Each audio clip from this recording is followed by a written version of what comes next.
The Psychological Impact of Social Media by Laura Carnes, Southern New Hampshire University, IDS 403. In today's world, so many of us are looking for ways to interact with others while still keeping parts of ourselves hidden. Being an open book is far less important as it used to be, and today people are looking for ways to reveal themselves, but only the parts they want the world to see. Interaction has gone from in person to online. Online interaction allows people to keep parts of themselves hidden. We are able to reveal who we are without revealing everything. It's popular to see individuals discussing hot topic issues like politics, human rights, and the latest celebrity online news. These open discussions are what other people use today to help define themselves and others, although it only gives us a small picture of the puzzle that makes up a real person. A social practice is a theory within psychology that seeks to determine the link between practice and context within social situations. Emphasized as a commitment to change, social practice occurs in two forms: activity and inquiry. One such practice is a job interview. In the past, we would look for jobs and apply for them and then interview. Today, not only do we apply online, we also can interview online. This allows us to maintain privacy and hide parts of us we don't want exposed. Think of the last time you interviewed and you got dressed up to impress, practiced what you would say, and worked on your handshake. Today, you can turn on a computer, put on a nice shirt with pajama bottoms, and place the camera in the cleanest room of your house. So, how does all this influence our society today? There are both positives and negatives. The positives, our flaws are far less important. We get to know people for who they are and not how they look. We can reach people in far off places, and we can spread positive messages worldwide. The negative influence on society would be that no one really knows anyone anymore. The youth has anxiety about social interactions being done face to face, and people can spread messages of hate, discrimination, and mistruths without persecution. The diversity of people in our world has become a prominent part of everyday life. The diversity of people's lives have created a trend of standing up for social injustices in ways like never before. Yet, with people defending diversity, they are also waging wars against one another. This has caused a shift in how we view ourselves. Diversity of so many of us work so hard to encourage and embrace has caused hate, racism, and despair. Clinical psychologists can play a huge role in helping to fix the problems of social media. Clinical psychologists work with a wide spectrum of clients, from sex offenders on probation to people suffering with mental illness to someone struggling with OCD. Social media can and does impact all of these individuals. Sex offenders who were charged with a crime related to computer usage have in the past used social media for purposes of sinister criminal acts.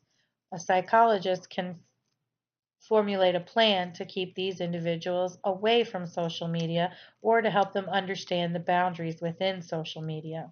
Individuals suffering with major mental illness, such as psychopaths, use social media to stalk their prey and to spread messages of hate or fear without having someone to answer to. Individuals with OCD tend to use social media as a way to stay in their home or keep themselves separate from a world of scary places. These issues that have been created are not new, but in today's society they have taken on a new life. Humanity appears to be struggling to break new ground, but rather is going backwards.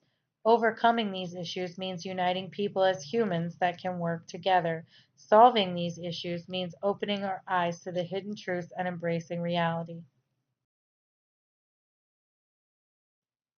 This need for anonymity has changed our world in so many ways. People are free to say whatever they like and then disappear into the web. As well, individuals create images of who they are in half truths and hide the sides they can't face. This allows individuals to live in fantasy worlds and not face their own personal challenges. Before the internet, people were just seen at face value. They were seen by their actions and their words. Today, many can't face who they are, so they make up an enhanced version of who they wish they were. While many would say that the youth are the target population of social media, the truth is that the target population is ages 16 through 64. In 2013, internet usage grew as high as 200% for some age groups. Children as young as 2 years old can work computers. Social media users range from every race, every group, age group, political background, gender, religion, and nationality. Social media is used worldwide. Those impacted by social media issues are people worldwide who use social media. An example of an issue created by social media is, let's say the governor of a city in the United States declared the eradication of cats. People in support of his issue would begin killing cats. People who did not support the issue would begin saving cats. In a process of doing this, they would harm each other and possibly even kill each other.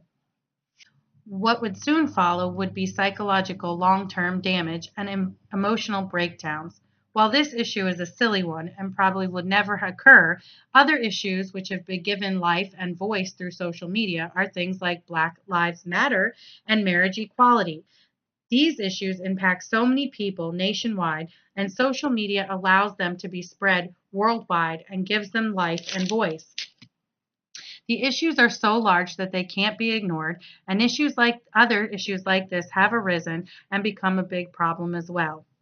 Another such issue like this is the trend for people nowadays to create stances they don't even care about in an effort to damage and harm people.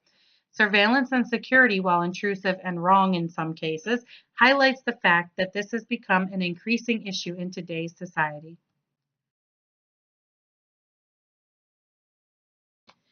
In the future, laws should be created to help prosecute individuals for inciting riots, online bullying, and other internet-related crimes. Currently, the people who have a false sense of being or not being held responsible online for their actions. The only way to improve the issue is to force those who abuse the internet to be held accountable. One simply should not be allowed to hide behind a screen if their comments have created an issue. One way we could reduce the problem is by having classes to teach young people inappropriate actions while online. Older people who are found to be causing issues could be forced into classes like anger management, only if it could be more along the lines of internet appropriateness. Unfortunately, because of freedom of speech, we have the right to say and do what we want online. What comes into question is what your words produce. If you, as an individual, create riots, looting, war, or death, then you should have to be held accountable to that. A plan to reduce this is not easy. Allowing government or police officials to access to our webcams and internet sites could cause a lot more damage than allowing people to have freedom of speech. However, people who abuse the internet should be monitored. People who abuse the internet to cause harm should have limited use of the internet altogether. The benefit of this plan could be that people won't be able to hide and create destruction. The individuals who wish to wreak havoc on the world, they can do that in the open where we can all see them and hold them accountable for their actions.